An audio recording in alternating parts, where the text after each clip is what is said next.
back to another episode of 6 Degrees of Associations. I'm your host, Lucas McCann. With us today, Carrie McGovern, Senior Director of Membership, Association of Corporate Counsel. Welcome, Carrie. Thank you so much. Hi, Lucas. Carrie, as I often do, I'm going to pass the mic over to you. Tell us a little bit more about yourself and your current role, and then we'll go back in time on how you found associations. So I am the Senior Director of Membership at the Association of Corporate Counsel. So ACC, as we refer to it, represents in-house lawyers globally. So these are lawyers that are working for a company or an organization as opposed to at a law firm or the federal government. We have 46,000 members across the globe, and we have over 60 chapters and 22 practice area networks. So we are busy and we have a really engaged membership Wonderful. Here. So not a small membership. No. That's a big task. Well, look, we're going to come back to ACC and some things that you all are currently doing there that I think our audience will like to hear about. But again, let's take the time machine. How did you find this crazy world of associations? You know, this is my also favorite membership question to ask membership people. And so I always say I had a misspent youth watching a lot of West Wing. I decided to come to DC and study politics because I was going to be CJ. And I started working in politics and found it not a great fit for me, I think is the nicest way to say that. And then sort of was fumbling around and saying, well, where do I belong? Where does my skill set belong? And my dad worked for 40 years for Special Olympics. And so I was familiar with the nonprofit space. And went and got a master's degree and then took the first job that anyone gave me after that, which was in an association. But the minute I got in there, it was like finding home. It was like finding a warm blanket. It was, this is the place for me. This is where my skill set, whatever that weird conglomeration of a membership person's skill set is. What is that skill set? Tell us more. I don't know.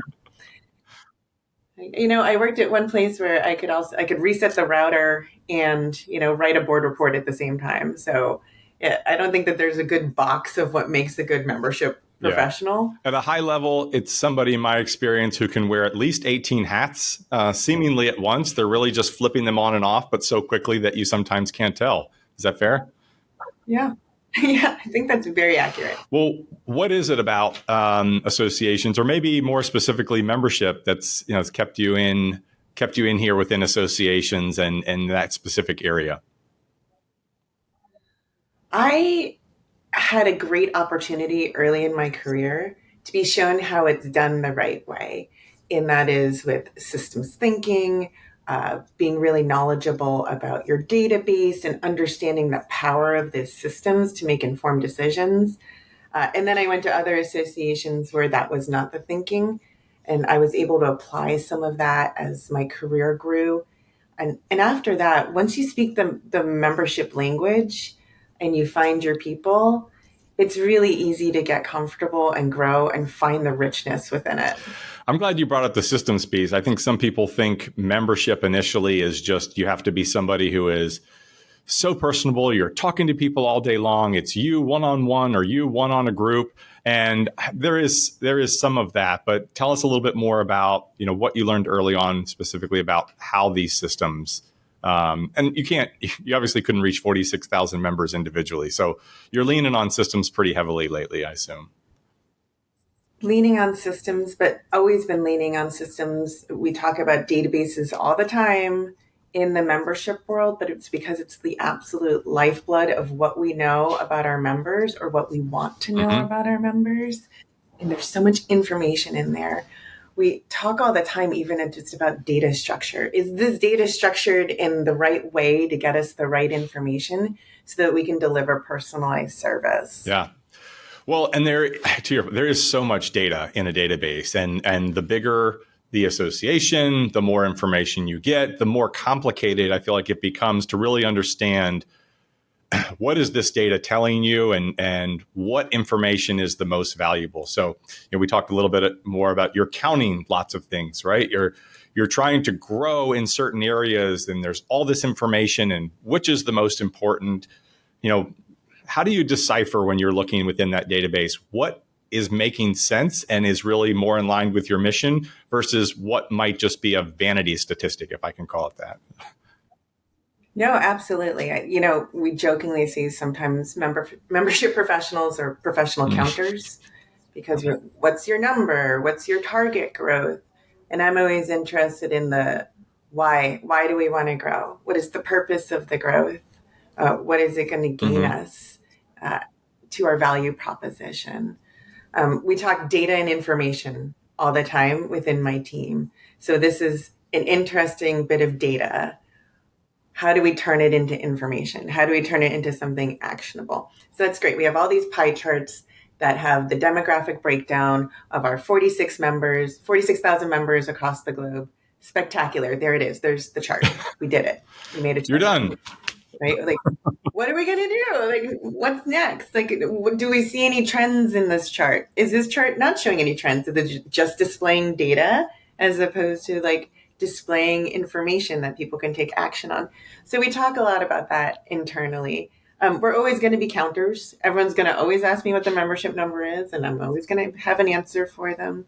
But what do we see regionally that's happening? How do we see what's happening with our content when we're doing maybe some paid social? Is a piece of content performing better with a particular demographic or segment? That's information. Is there a filter or lens through which you look at that information now that maybe at the beginning of your career you didn't? Like, was there a moment where you learned something along the way, a session, a mentor that was a little bit more eye-opening than others that stands out? I think so. Definitely. I've learned a lot since being at ACC. Was actually my first global association, and you learn a lot working in international markets that you don't realize. So culturally in the US, we understand what an association is. We have a long storied history of associations. People are used to paying membership dues. Associations are a very different thing across the globe, where culturally some regions will pay for events, but they wouldn't pay for a membership. And so trying to think around those corners has been really challenging, but really interesting. So do you count different things internationally, or is it just a better understanding of why there might be varying degrees of variability in the data? We do not count differently, but ACC, Association of Lawyers, we have pretty strict eligibility requirements. So we need you to say, like, I'm a member and I meet these requirements. But we do market and do benefit delivery in a slightly different way. Do share. I think the best example that's come up recently is we started a chapter in Brazil. The Brazilians are extremely communicative, extremely enthusiastic, and we found do not use desktop computers. Oh.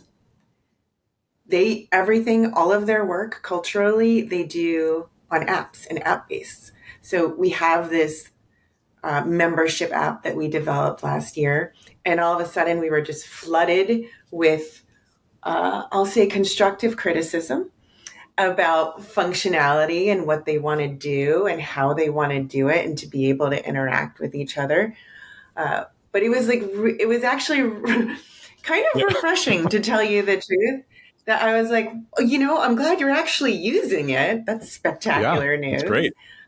And then you're not wrong. Like your commentary is not wrong. I mean, we are a nonprofit association and do have limited resources to make some of this stuff happen for you. But it's nice sometimes to get that feedback, to like get the creative juices like going again, being like, all right, let's look at our project again and see how we can improve it to make the member experience better. Because if they want to be there, then let's find a way to like let them do that. Would you agree with the statement, all feedback is good feedback? It depends on what day it is and who's giving it to me. No, I think feedback is feedback, right? And a part of professional growth is being able to take feedback. You don't always have to agree with it, but you do have to absorb it and understand the context of it. I think is also very important. Do you have uh, written or unwritten rules about how you respond to certain quantitative or qualitative feedback, right? With a membership of 46,000, there has to be one member sort of providing feedback, possibly negative or constructive, isn't going to make the whole herd move or isn't going to make the association necessarily jump out of its seat to change all the other structure. But is there a benchmark, or again, written or unwritten, that you kind of go by as, hey, if this has become enough of an issue by enough percentage of our members, it's time to address?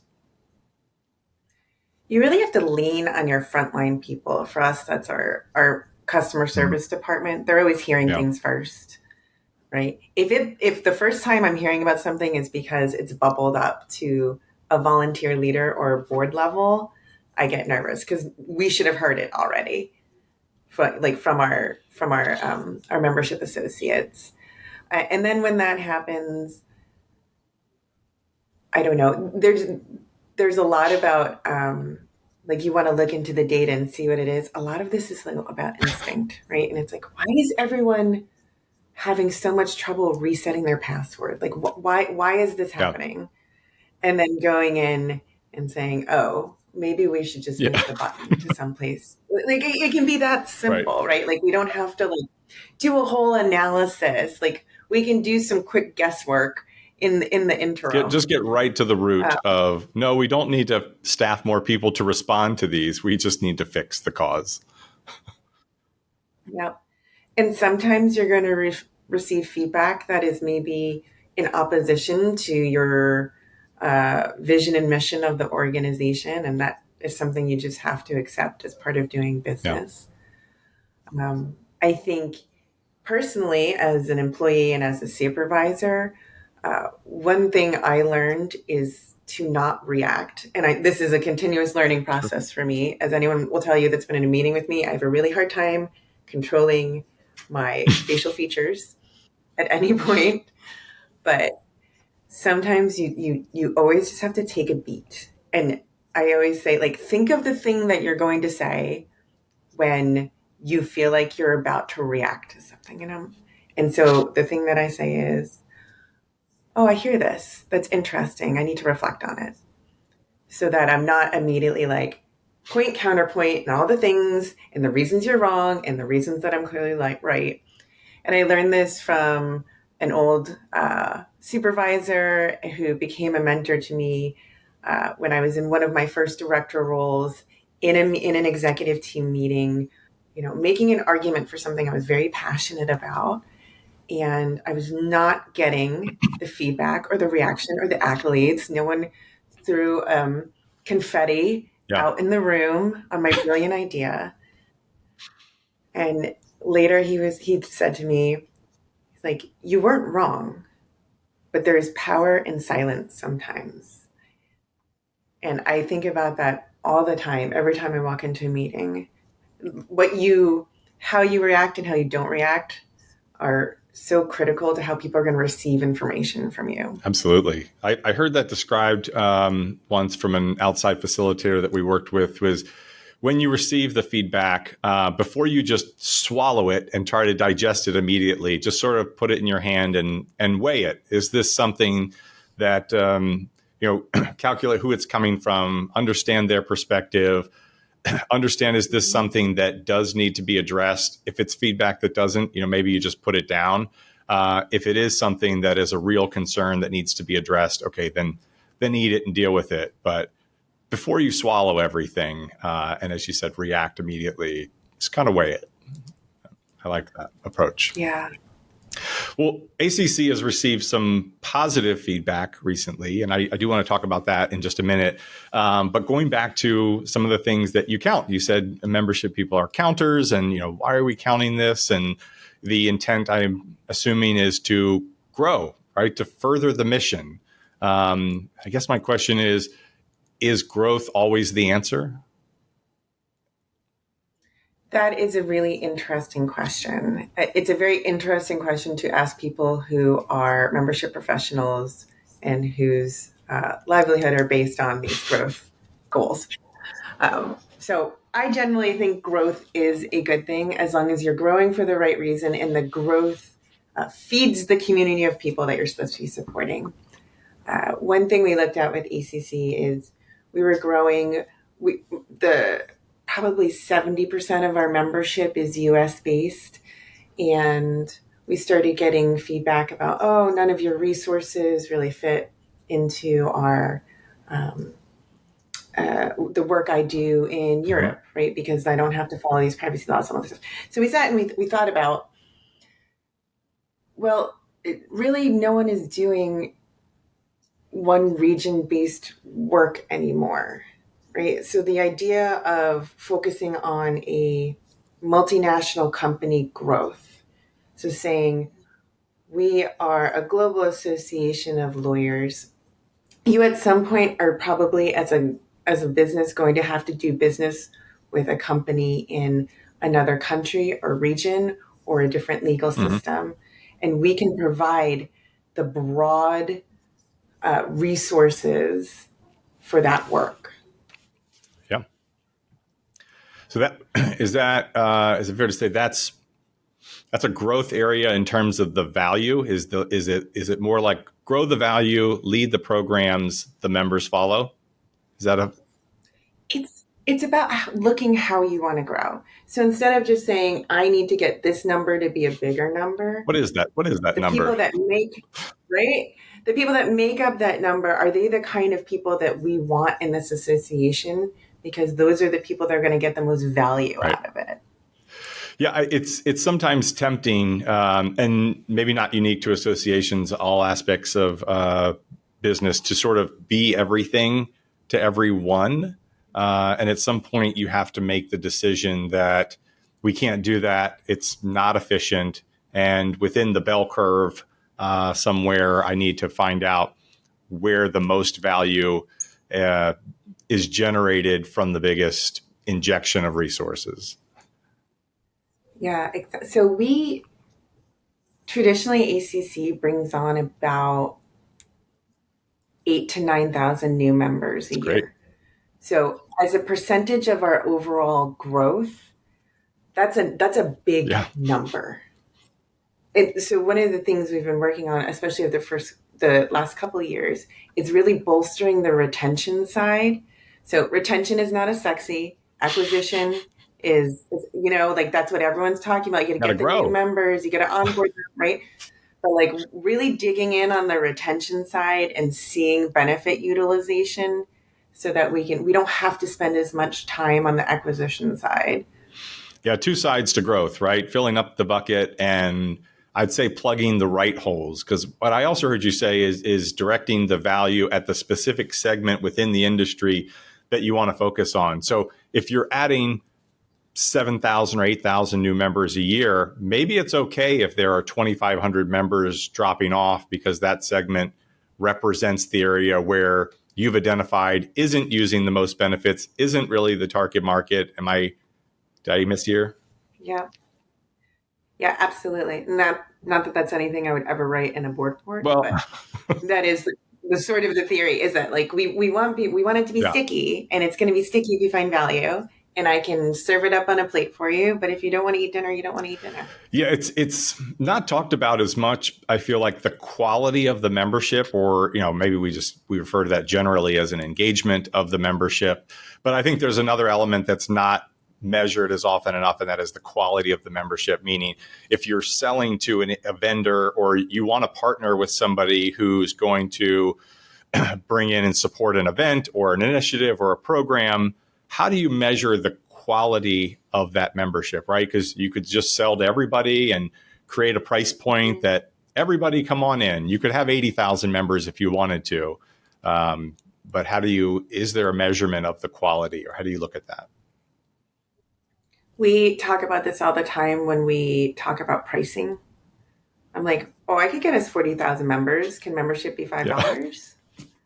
Premium. Right? I can grow this membership Right. very easily. So I think also thinking of membership as a relationship, like these people have a relationship with ACC that's emotional and meaningful for some reason, and we want to Mm-hmm. nurture that.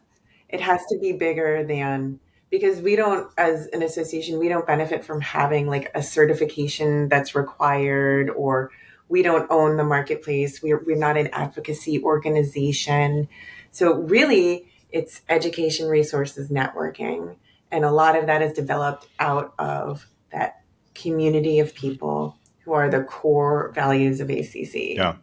Well, having 46,000 members, again, I just want to say that, and adding, is it 8,000 members a year?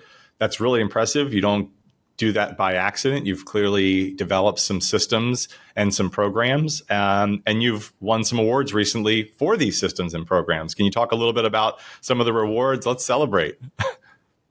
Yeah, let's celebrate. I love award programs. ACC won 2 Trendy Awards this year, one for product launch for ACC Congrats. 365 membership app, and one for our new member onboarding program, in which we increased our first year retention from 72% to 78%, which is above benchmark Fantastic. for associations. It's fantastic. We also won from Higher Logic, the best marketing campaign of the year for our marketing of ACC 365, the membership app. And then we won 2 Gold Circle Awards from ASE, again for best app. Amazing. For ACC 365. And then for our AI generated newsletter, Corporate Counsel Now, that we do in partnership with Raza.io. So let's pick on a couple of them. Your choice. What is the secret sauce there that led to these awards? I mean, what specifically? I mean, I'll call out onboarding as we have an organization that develops memberships and sponsorships for national associations, and then we typically pass on to the association for onboarding currently. And that is, we get a chance to see it done really well, and we get a chance to see sometimes where there's room for improvement. Where do you think you really shine as it relates to the onboarding? I think what we did really well within the onboarding is we cut it down to little bite-sized chunks, right? So we often talk about when you join an association and then you start getting a barrage of emails from that association, and they don't have context, and you're not a sophisticated member yet. You don't know how to interact with the association. So we did a few things.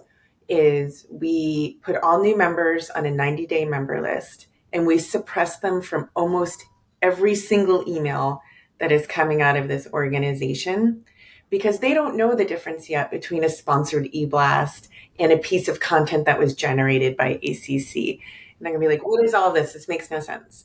The second reason we do that is we might not know that much information about them yet. So we don't know their preferences.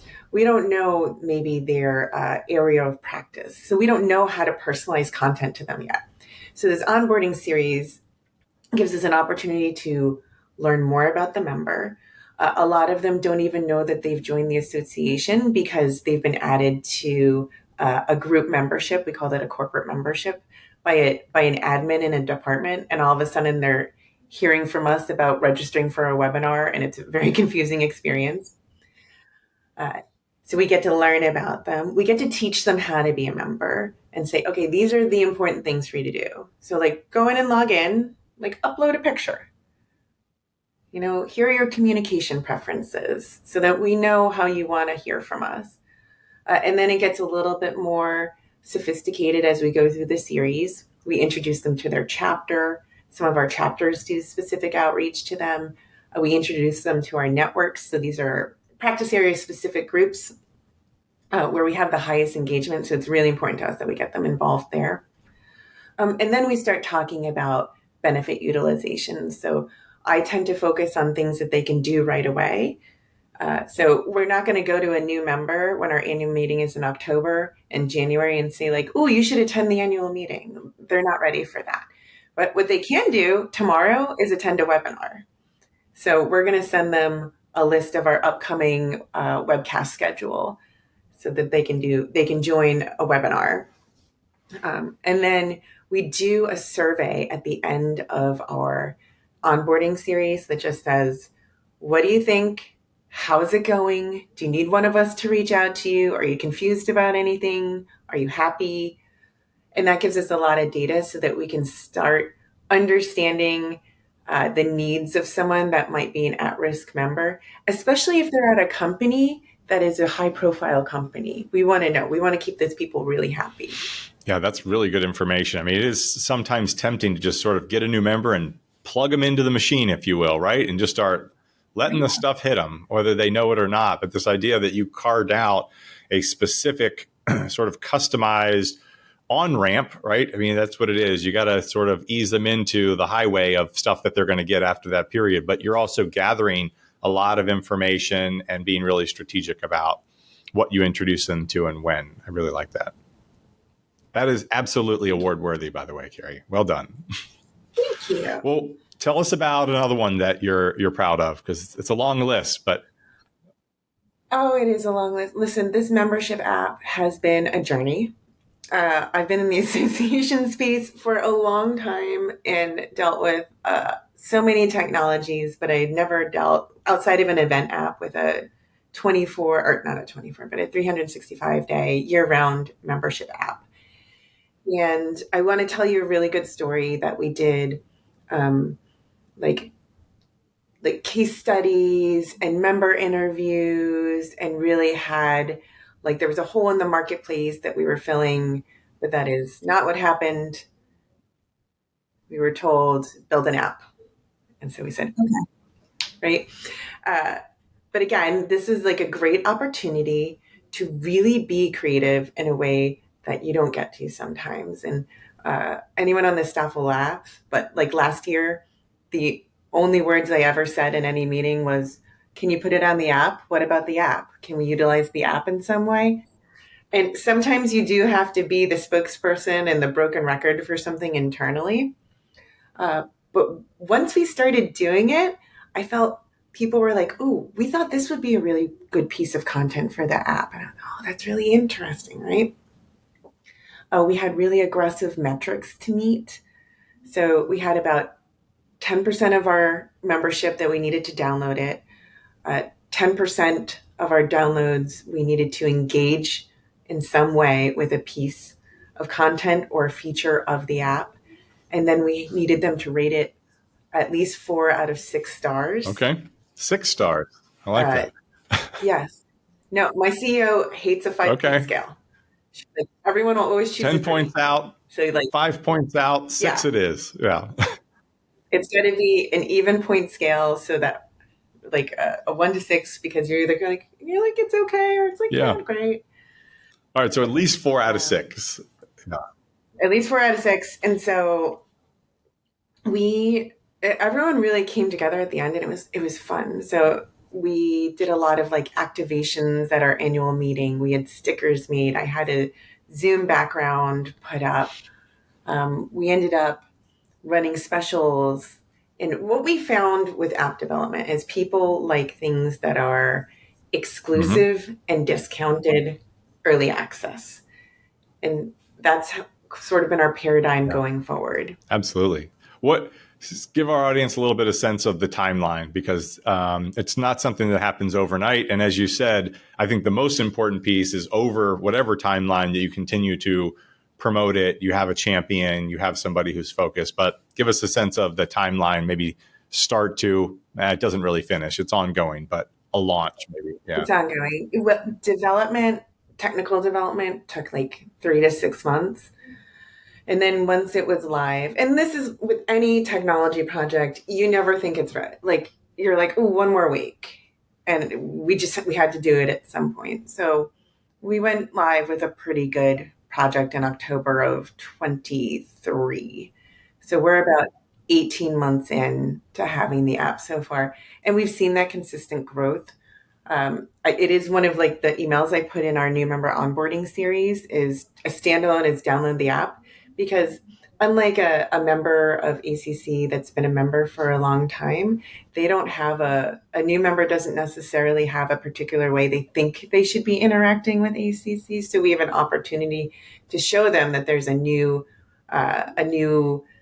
vertical for them to be using their membership through.